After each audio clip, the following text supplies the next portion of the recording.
Bueno, buenas tardes a todos. Gracias por venir. Un poco la idea esta es, que hablábamos con Roberto, de tomar algunas figuras del peronismo que han sido olvidadas. Ustedes van a ver que en la historia argentina es muy ingrata, con muchos personajes que merecerían elevarlos a un pedestal y que fueron silenciados y que fueron ignorados. En el peronismo esto se agudiza. Es decir, el peronismo también es muy ingrato con algunas de sus figuras.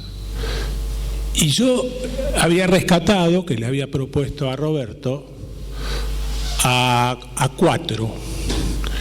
Comenzando porque para mí ha sido el mejor gobernador de la historia de la provincia de Buenos Aires, que fue Domingo Mercante.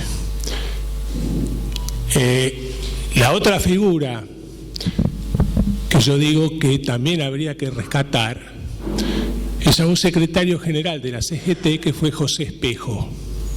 Poco se sabe de Espejo, tan vinculado a Evita, a la candidatura. Otro es Bernardo Alberti, un mayor que fue delegado de Perón y que en la noche del 24 de marzo del 76 lo tiraron por la ventana, cayendo al patio interior donde él vivía. Y el cuarto, a quien tuve la oportunidad de conocer muy poco, pero algo lo conocí, es a Enver El Cadre, que es uno de los fundadores de las Fuerzas Armadas Peronistas y que fue productor, por ejemplo, de las películas de Pino Solanas. Por eso perdió un departamento, nunca le pagó Solanas. Y que fue el primero de decir, bueno, es hora de bajar los fierros y es hora de construir políticamente, a partir del 73. ¿No? Y ustedes saben que la historia tiene dos brazos. Uno sería la heurística, que sería el hecho. Y como decía Nietzsche, no hay hechos, sino que hay interpretaciones. En historia eso se llama hermenéutica. Entonces, un poco este conversatorio sobre la figura de Mercante lo voy a hacer girar en esos dos ejes. Porque indagando me encontré con datos para mí que eran sorprendentes de la cantidad de cosas que hizo Mercante, que por supuesto no hubiese sido posible si el marco nacional también era propicio, ¿no? Pero ustedes van a ver cómo se pasa, y ahí viene esta idea del olvido y de la ingratitud, de ser el corazón de Perón a ser expulsado por traidor, ¿no? Sintéticamente, Mercante nace en 1898, hijo de un trabajador ferroviario. Este es un dato no menor, por el acercamiento que él va a tener como secretario dentro del marco de la Secretaría de Trabajo y Previsión y en las jornadas hasta que a él lo detienen, previas al 17 de octubre. Y ahí aparece una figura también silenciada porque supuestamente sería moralmente incorrecto. Mercante, cuando era secretario de Farrell en el año 1940, queda impactado por la belleza de una señorita que era vendedora en un comercio y que él la veía por la ventana. Esta chica, Alicia Ernst, se llamaba,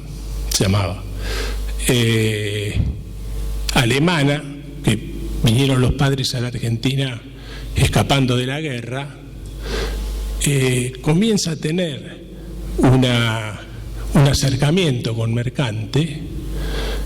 Parece, según dicen, era muy seductor Mercante. Mercante estaba casado, la esposa se llamaba Caporale. Y tiene algo no tan infrecuente para la época, como una suerte de, digámosle, doble vida. Pero lo que pasa es que esta mujer era muy capaz y es la que en las jornadas en que Mercante es detenido, una vez que Perón está preso, es la que se acerca, obviamente por orden de Mercante, a diferentes dirigentes obreros para posibilitar algún tipo de reacción pidiendo la libertad de Perón, ¿no? Fue uno de los fundadores con Perón del GOU. El GOU tenía esa logia, el Grupo Obra Unificación o Grupo de Oficiales Unidos. Tenía 19 miembros. Mercante era el número 1 y Perón era el número 19, que son los que llevan adelante, digamos, el pensamiento de lo que fue la Revolución del 43 y donde Perón pasa de ocupar los 3 cargos más importantes, pero siempre al lado Mercante posibilitando este acercamiento con los sectores obreros. Y hay un hito que involucra a la ciudad de Avellaneda, que es cuando el secretario general del Sindicato de la Carne, que era del Partido Comunista, José Peters, estaba encarcelado en el sur. Mercante se encarga de negociar con José Peters, de que en ese momento los obreros estaban en huelga, de que levanten la huelga y les va a conseguir un incremento de 5 centavos la hora.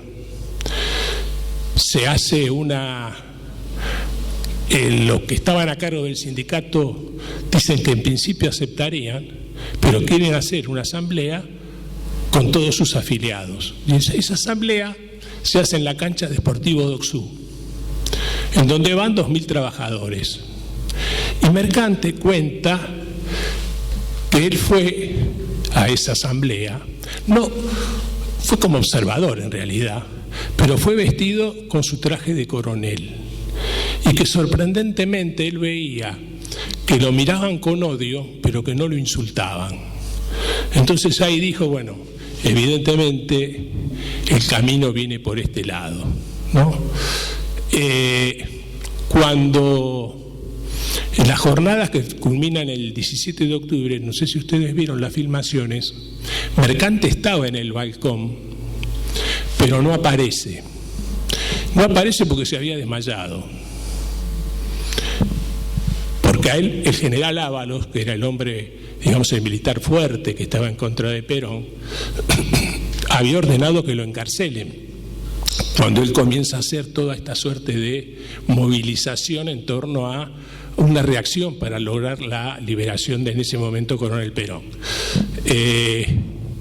Perón le da las famosas 2 cartas en donde dice que va a pedir el retiro y cuando salga se va a casar con Evita y le pide que por favor la cuide a Evita. Y como ya en una oportunidad habíamos visto, Evita no tuvo una gravitación para el 17 de octubre. Sí la tuvo esta mujer que yo les nombraba anteriormente. Evita tuvo demasiados méritos después, pero ese no lo tuvo. Estaba muy asustada, lo cual era comprensible, ¿no? Ya una vez que se retira la gente de la plaza y que después va a ser le diría, una apotegma de campaña, es con Perón y con Mercante la Argentina va adelante, ¿no? Es decir, parte de los sectores que estuvieron el 17 de octubre cuando se retiran, el cántico era con Perón y con Mercante la Argentina va adelante. Y esto después va a ser tomado en el marco de la campaña. Mercante ahí durante 2 meses va a ser secretario de Trabajo y Previsión. va a ser el que anuncia la instauración del aguinaldo. Y va a aclarar, esto es obra de Perón. Yo lo anuncio, pero es obra de Perón, ¿no? Es interesante hacer el ejercicio de a todos los que son gorilas, antiperonistas, simiescos, preguntarles si alguna vez devolvieron el aguinaldo. Que lo cobran, gracias, ¿no? Todavía, no vamos a ver hasta cuándo. La Secretaría del Departamento de Estado veía con preocupación que el comité de campaña era la oficina de Mercante para las elecciones del 24 de febrero del 46. Hay un intento de los que después se va a llamar los mercantistas, que probablemente hayan sido de los mejores funcionarios que tuvo el peronismo, que propugnaban que Mercante tenía que ser el vicepresidente. Por esta política de alianzas, en donde hay un desprendimiento de la Unión Cívica Radical, que es la Junta Renovadora, finalmente la fórmula va a ser con Hortensio Jazmín Quijano, ¿no? Entonces, la propuesta, sobre todo del Partido Laborista y sobre todo de Cipriano Reyes, que es el que de alguna manera, por supuesto con la anuencia del gobierno que le arma a José Peters un sindicato paralelo, y todos van saltando porque los beneficios iban para el nuevo sindicato, dice, bueno, pues entonces para Mercante tiene que ser la gobernación. Perón no quería. Perón quería que fuese o Leloir o Bramuglia, que después fue canciller de él. Pero dada la presión del Partido Laborista, finalmente Mercante va a ser el gobernador y se lleva, como estos dirigentes que yo les digo, de gran prestigio y de gran capacidad, a un número importante de quienes habían conformado Forja en la década infame. El más conocido fue Jaureche, que fue presidente del Banco Provincia, pero desde el ministro de lo que sería hoy de Obras Públicas, el ministro de Hacienda, el ministro de Educación, todos venían del grupo Forja, y quien no ocupaba cargo, pero que indudablemente estaba muy cerca, primero por ser amigo de Jaureche y después por ser uno de los que desde afuera de Forja les daba letras sobre la dependencia en relación a la corona británica que tenía la Argentina en la década infame, era Scalabrini Ortiz, ¿no? Entonces, fíjense que estamos hablando de figuras de una enorme relevancia. Ahora, esta gestión de Mercante se puede dividir en dos momentos. Una primera etapa en donde después voy a enumerar las obras que hizo, como para que tengan una idea. Sería la etapa donde Evita llega a decir que Mercante es el corazón de Perón, ¿no?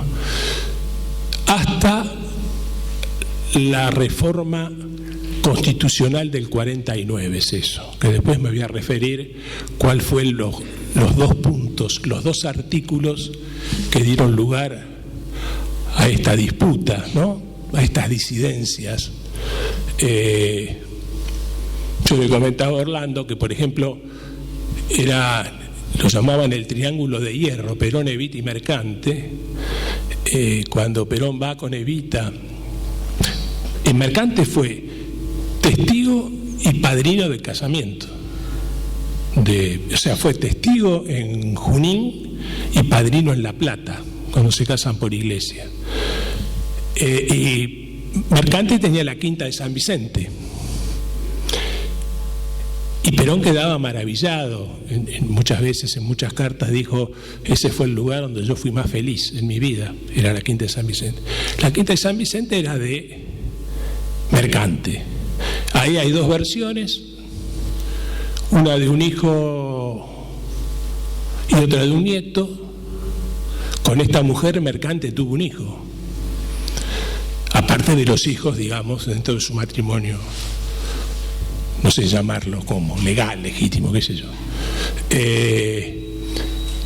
Unos dicen que Mercante se la vendió y que Perón la compró con un crédito del banco hipotecario, y otros dicen que Mercante se la regaló, no sé. Eso ya hasta ahí no llegué a... Pero me refiero a la cercanía que tenían, muy estrecha, por parte de Perón, Evita y Mercante. Fíjense, por ejemplo, algunas de las obras que hizo Mercante. Esto sería la heurística, el dato que se puede contrastar y entonces se puede documentar esto. Después sobre esto podemos hacer diferentes interpretaciones, ¿no? Para llegar al punto donde se genera la ruptura. Ustedes saben que Mercante fue el que construyó, o mandó construir obviamente, el viaducto, y él no lo inauguró porque había terminado la gobernación. Y antes de terminarlo decían, pero vos tenés que inaugurarlo si esta fue una obra tuya. Y él decía, yo no puedo inaugurar una obra que no está terminada. Fíjense el imbécil que está propiciando la línea F de subte, que todavía no hicieron un pozo, ¿no? Fíjense la diferencia que hay. Por eso se puede decir que la gestión de Mercante fue progresista y enormemente rica en realizaciones. Y siempre con esta idea que ya venía desde la Secretaría de Trabajo y Previsión, que el eje tenía que ser la distribución del ingreso y la justicia social. Era algo que no se podía llegar a discutir.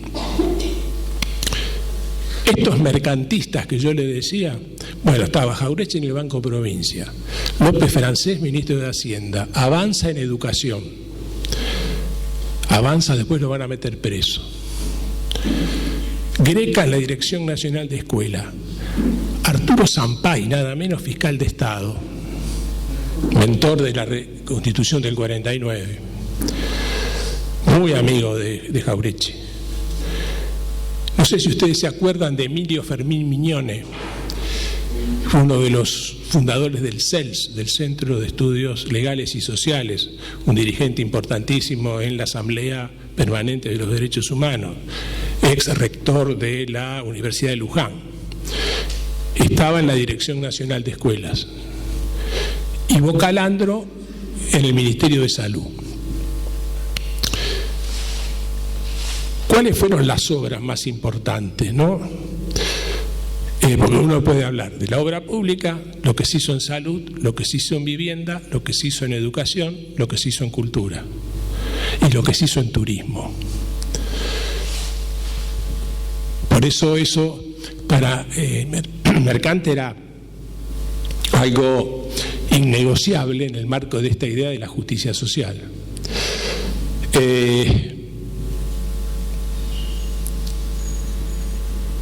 La planta transformadora de agua potable para La Plata, Berisso y Ensenada. El ramal ferroviario provincial entre Olavarría y Loma Negra. Tengan en cuenta, se estima que entre el 46 y el 55, contando los planes de vivienda, etcétera, se hicieron casi 100.000 obras públicas. La importancia que tenía el cemento. Este ferrocarril es crucial para la distribución de esto. El pabellón central del Hospital Policlínico de La Plata, el Hotel Provincial de La Plata y la terminación del de Mar del Plata. Ustedes saben que Farrell es el que expropia a la familia Martínez de Hoz parte de los terrenos de Chapadmalal para hacer el centro turístico. Se termina de construir en 1955. Ya Mercante no era gobernador, pero durante su gobernación sí se inauguraron 2 pabellones de estos.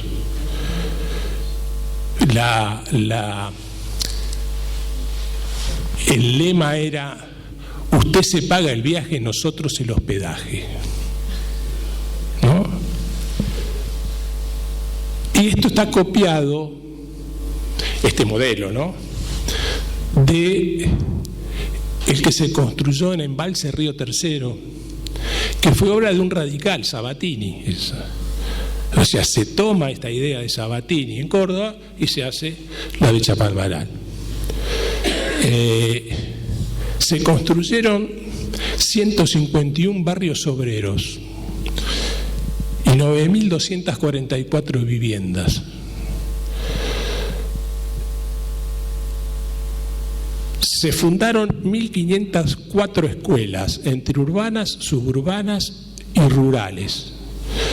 Dentro de las rurales, 909. Se impone la enseñanza preescolar. Se crea el Instituto de Pedagogía.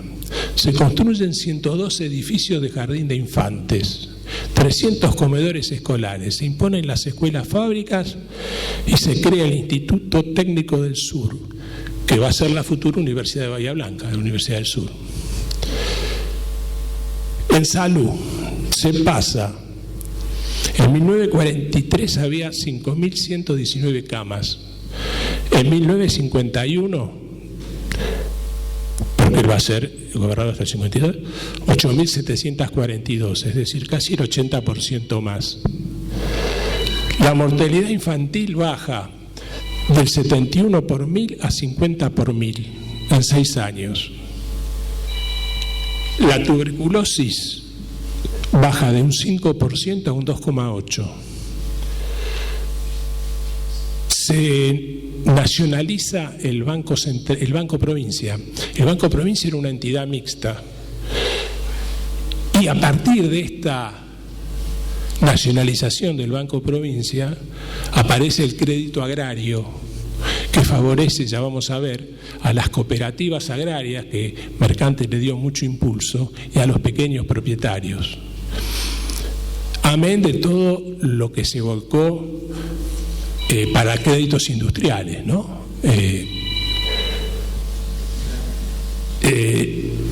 Se sanciona una nueva ley de colonización que posibilita el acceso a la propiedad de estos pequeños propietarios. Y fíjense, en 1946 había 79 cooperativas agrarias, que pasan a ser 172 en 1950. Y el Banco Provincia va a ser el agente del crédito rural.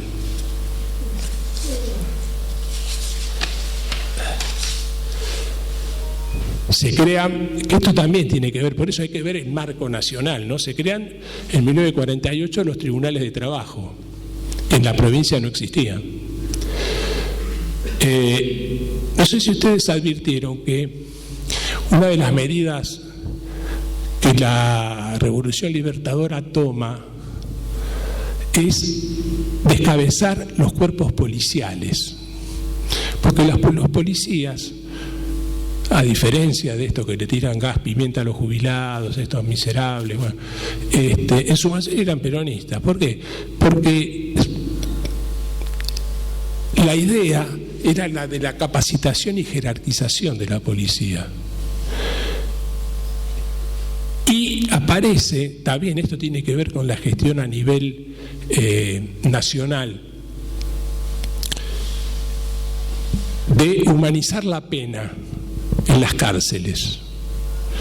Esto se puede ver, yo recuerdo en determinadas películas argentinas donde aparece esta idea de la humanización de la pena, ¿no?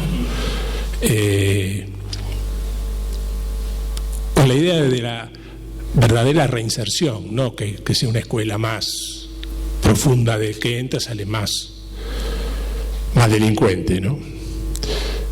hay una política de democratización al acceso a la cultura. Porque si ustedes piensan, lo que hace el peronismo es democratizar el bienestar. Es decir, que no es que quiere socializar los medios de producción, quiere que 2, 3 o 4 generaciones se sacrifiquen para que quizás, tal vez, a lo mejor dentro de 150 años se viva en un mundo mejor. No, el peronismo lo que quiere es el aquí y ahora en cuanto a esta democratización del bienestar. Y la democratización del bienestar es que todos tengamos acceso también a determinados bienes culturales. Y por eso también esta idea del turismo social, que Mercante lo tenía tan en claro.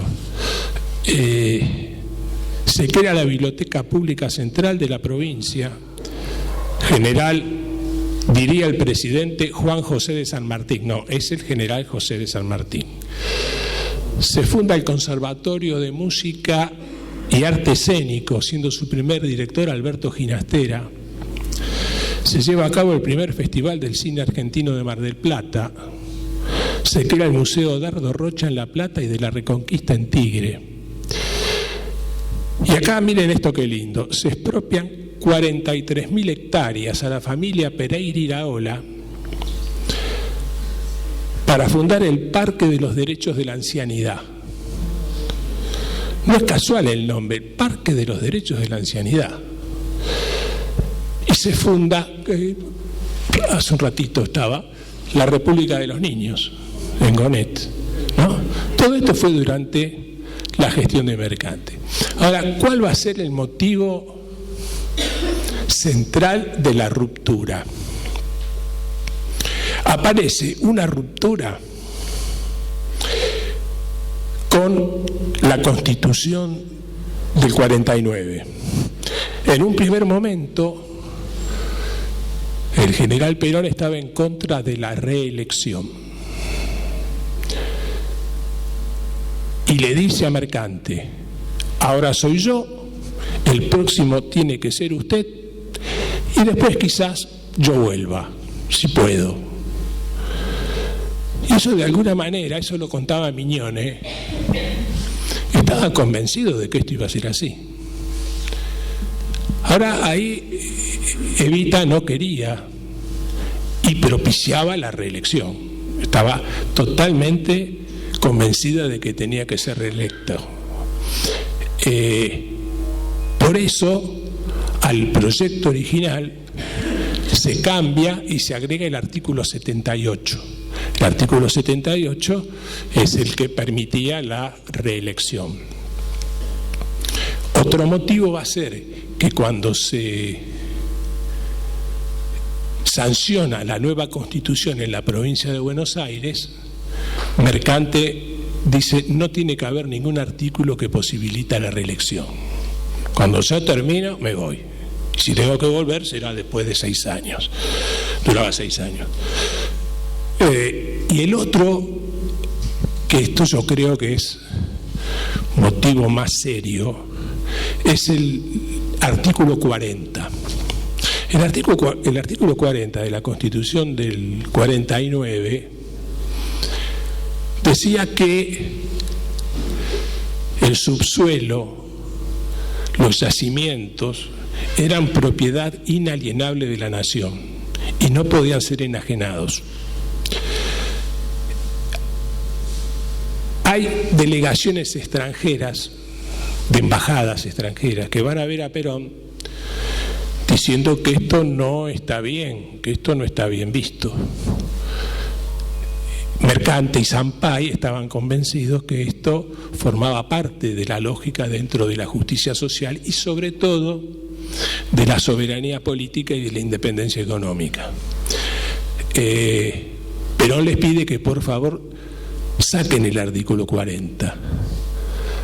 Perón está convencido que lo van a sacar y apuran la votación entre Sampay y Mercante y el artículo 40 se sanciona. Esto generó un gran disgusto como si hubiese habido una suerte de desobediencia a esto. Y ya a partir de ahí, fíjense que es muy elocuente esto. Los mercantistas decían, bueno, si hay reelección, Mercante que sea el vicepresidente. Primero quiere ser Eva Perón, Evita no puede ser candidata, no puede porque no la dejan. Ya tenía la salud muy quebrantada también, pero por eso es importante ver cuál fue el papel de José Espejo en todo esto. Entonces, bueno, los mercantistas dicen, bueno, entonces va a ser Mercante. Y Perón elige que nuevamente sea Hortensio Jazmín Quijano, que no llega a asumir porque se muere antes la vicepresidencia. Esto ya habla de un punto de inflexión y de ruptura. Pero fíjense la cantidad de veces, ve que lo encuentre, ¿no? Que es cuando comienza el punto de inflexión. Cuando se llevan a cabo las elecciones, el mismo día de las elecciones, Perón ordena encarcelar a Balbín. Mercante estaba totalmente en contra. Dice, lo va a ver a Perón, dice, esto es darle pasto a las fieras. Hay que tender puentes, no generar este tipo de rupturas. Y Perón dice que no, que esto es un desacato a la autoridad presidencial y que de ninguna manera va a dejar liberado a Balbín. Esto se convierte en bandera para los radicales, que en ese momento muchas no tenían para levantar. Entonces, como Balbín estaba detenido en la cárcel de Olmos, Mercante ordena que se le posibilite que Balbín tenga todas las visitas que quiera, en el horario que quiera. Esto también va a generar un punto de ruptura. Pero yo me quería referir a las veces que Evita lo nombró a Mercante en los primeros discursos y después de la ruptura. Acá lo encontré.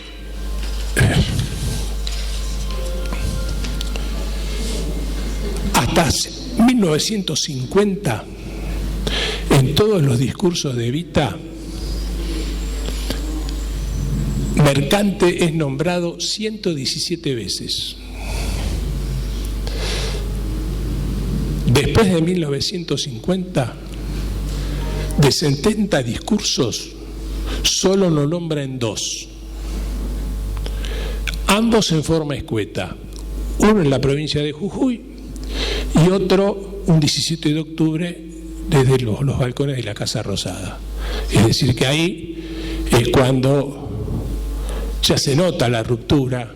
Ustedes saben que ahí también hubo, por esos años, una huelga muy grande de los ferroviarios, en donde se pensaba que el lógico mediador iba a ser Mercante.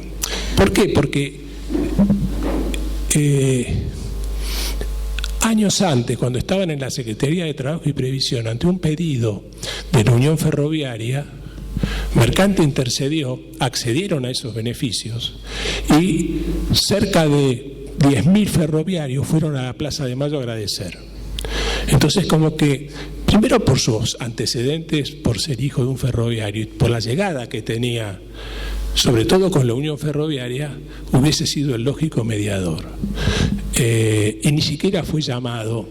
Y comienza una persecución a algunos de sus ministros por un tribunal de disciplina partidario, que comienzan a ser denunciados de deslealtad partidaria y traición. Se prohíbe en los diarios nombrar, desaparece de los diarios la figura de Mercante. Mercante tenía como sus más acérrimos enemigos a Subiza. Subiza fue el que le presta la quinta de San Nicolás, lo que sería donde fueron la luna de miel Perón y Evita. Otro era tenaz enemigo Héctor Cámpora, que fue presidente de la Cámara de Diputados. Otro era Apol, que era el secretario de propaganda. Otro era el que lo sucede en la gobernación, que era Aloé. Y cuando termina el mandato Mercante, que asume Aloé, manda a retirar de todos aquellos edificios que habían sido inaugurados. Había una placa que anunciaba bajo qué gobernación se hizo, la fecha, sacar todas las placas, por ejemplo, de todos los colegios. Y comienza, por supuesto, Aloé inaugura el viaducto y lo anuncia como una obra propia prácticamente, y comienza una campaña de desprestigio hacia lo que fue la gestión de Mercante, ¿no? Finalmente, esto ya es en el año 53 de los ministros, y después es expulsado Mercante, también por esta deslealtad y por supuesta traición. Fíjense que uno puede sistematizar el periodo del 46 al 55 en dos etapas, una etapa ascendente y una etapa descendente. La etapa descendente generalmente tiene que ver cuando muere Evita y Perón está rodeado de obsecuentes, ¿no? Entonces, ¿qué hora es la que usted quiera, mi general? Entonces, todo este ascenso de estos burócratas evidentemente fueron esmerilando el poder político y desaparecen todas estas figuras. Cuando se produce la Revolución Libertadora, a Mercante lo meten preso. Lonardi, vieron que Lonardi duró menos que un chupetín en la puerta de un colegio, ¿no? Que fue del 16 de septiembre al 17 de noviembre, presidente. Ordena que lo liberen, como que Mercante no tiene ningún motivo para estar preso. Pero claro, cuando Aramburu asume la presidencia, le advierten a Mercante que lo mejor que puede hacer es irse del país. Y se va a Montevideo. Ya Arturo Sampay también estaba en Montevideo. Cuando se va a firmar o por firmar para las elecciones de 1958 el pacto Perón-Frondizi, Perón le encomienda a John William Cook, que era en ese momento su delegado personal, que vaya a verlo a Mercante para saber cuál es su opinión. Y Mercante escribe un documento con Sampay diciendo la necesidad de firmar el pacto, porque lo importante era que no ganase Balbín, que era el candidato de la Revolución Libertadora. Se firma el pacto, como ya sabemos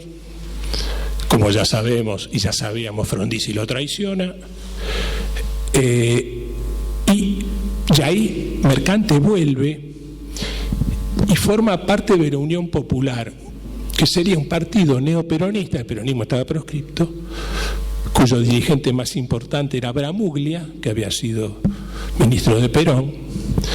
Mercante participa en la campaña electoral que hubiese llevado a Andrés Framini a la gobernación. Es uno de los que participa en el cierre de campaña dando un discurso. Bueno, como ya sabemos, se anulan las elecciones, interviene la provincia. Mercante ya a partir de ahí deja de participar políticamente. Cuando Acá también hay dos versiones, una que dice que intercambiaron correspondencia, otros que dicen rotundamente que no.